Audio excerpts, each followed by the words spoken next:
women needs to do is download this app and help keep our country safe.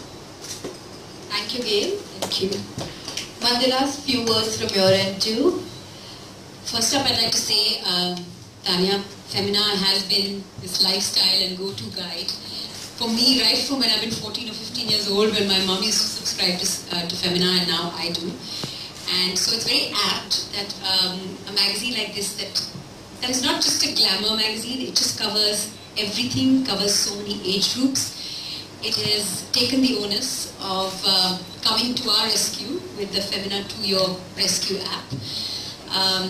There are lots of apps that have come out for women's safety, but I think the special features that your app has is the fact that you're armed with information.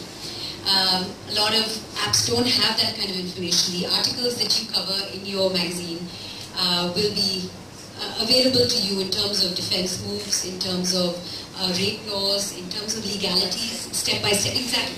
How to actually register an FIR. So these are, armed with information, you are so much more powerful.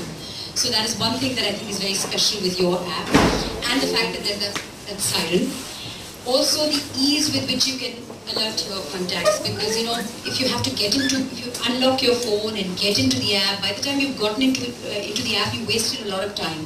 So if you even if you have your phone in your hand and you press the power button 3 times without anybody around you even knowing it, I think that's of prime importance, being able to reach your emergency contacts without actually wasting a lot of time. Yeah, you're already jittery.